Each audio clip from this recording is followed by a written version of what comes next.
Good morning, one and all. Welcome back to Red's Homestead, and welcome back to the barn.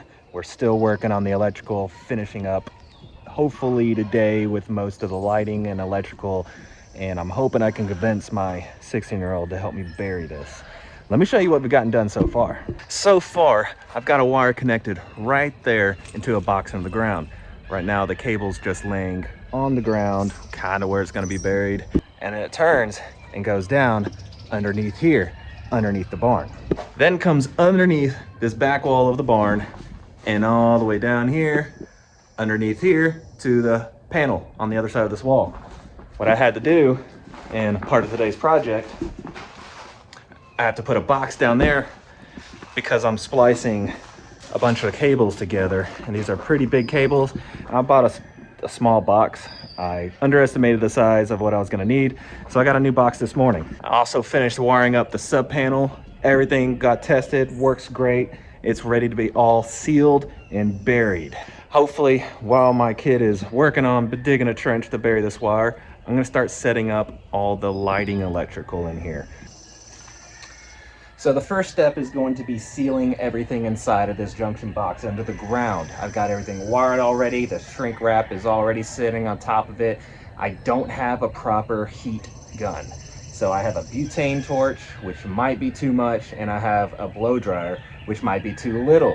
We're gonna see. I'm gonna start with the blow dryer. I might have to use some silicone electrical tape. We're gonna see. I just wanna make sure that everything is properly sealed, 100%.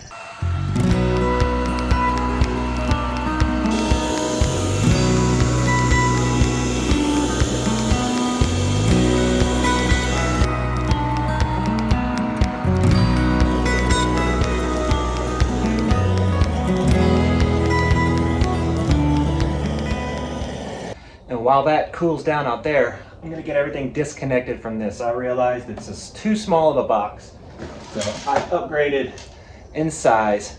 I'm gonna get this disconnected, pull out the wires, get everything reconnected. Also gonna lower this and move it over a little bit because I want these to be able to go in the ground. So this is gonna be pretty close to the ground.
All right, this hard part's officially done. Everything is connected, waterproof, plus inside of a waterproof box. It's time to get this thing mounted.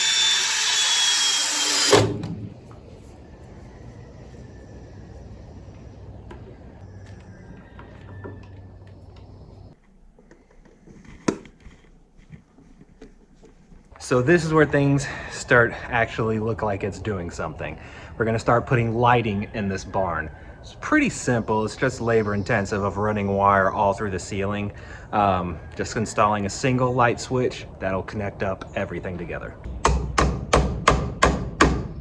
Basically, for the lighting system, I'm just running 14 gauge wire on the lighting. Whenever I do electrical outlets, I'm going to jump up to about 12 to run all the electrical outlets.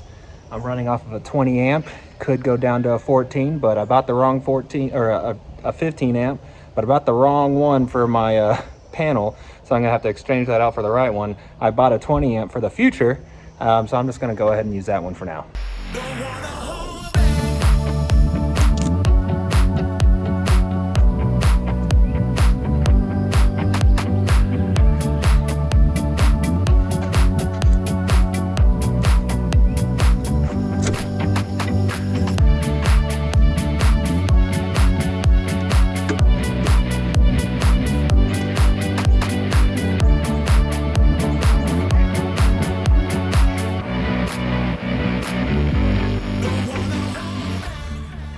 There you have it.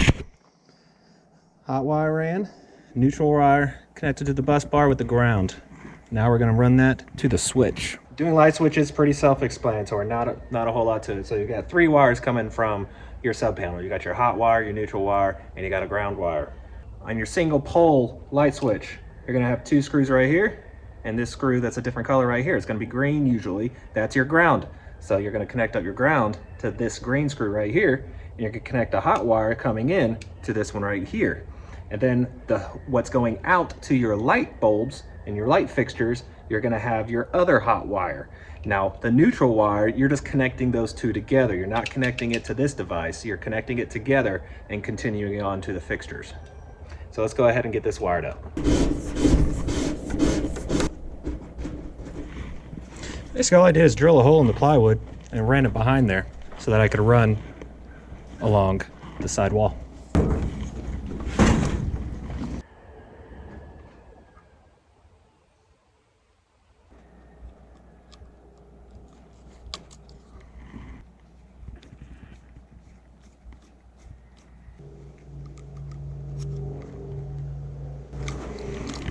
All right, so that is set, and we're going to be just using a splicer to connect those two together.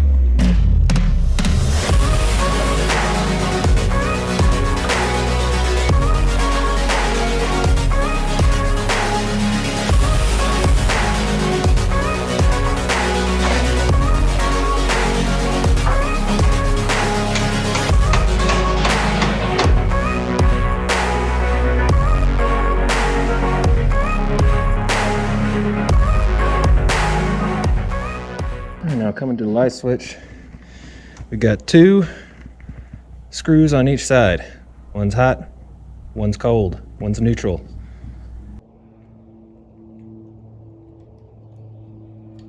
So the wire I just ran from the ceiling to the light bulb, got it right here.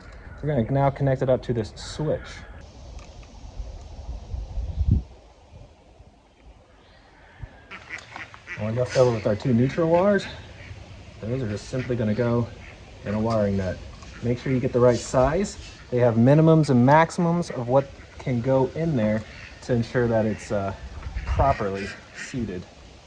So everything's wired so that the light should come on when I hit the light switch. So I've already turned on the main breaker in the house. Time to turn the one on here.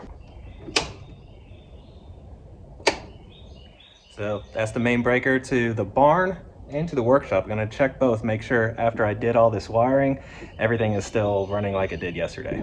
First thing to check is here in the barn. I have my light switch kind of still jerry-rigged, nothing sealed up. We're gonna see if that light bulb turns on.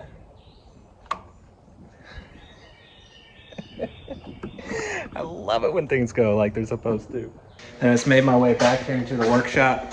Everything is powering on just like it should. Luckily, this main breaker here in the workshop was actually done quite professionally. It looks just like it should. I'm not gonna have to touch or play with anything. It's all labeled well. The grounding wires, everything is set up exactly how I'd like to see it. But this workshop, it's actually built to be a house. It has a bathroom plumbed, almost plumbed at the end.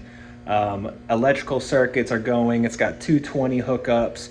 If you want to have like a dryer in the future, Everything is ready for it to be framed and made into a home. That's why this is such a big deal to get this done correctly. And now Chris is out there burying the wire that I just laid out. So I'm gonna go ahead and turn the breaker back off just in case he has a accident and hits the wire with a shovel, which would be terrible.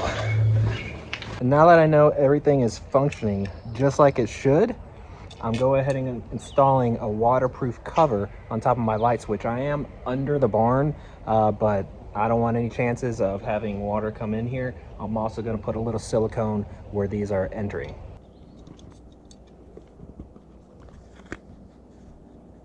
Now that the panel is done and the switch is done, and I know one light is working, all I have to do is do this 5 more times.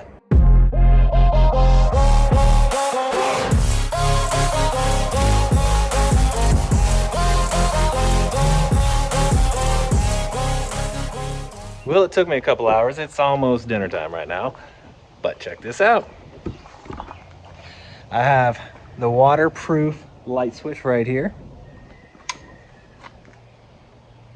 I'm gonna give you a better view in just a couple hours. So the final shot of today's video was supposed to be me when it gets dark. I was gonna be in the barn, turn on the light, and you're gonna see, you know, the big difference of what it used to look like. Shannon had different ideas. She's out there right now training the other feral cat to come to her when she feeds her. So I can't go over there because I'm gonna scare her away. Liam is waiting right there for her. And we're just waiting on Mom to finish feeding chicken to the cats. I slowly made my way over here. This ending was gonna be a dramatic, wow, look at this, look what's going on.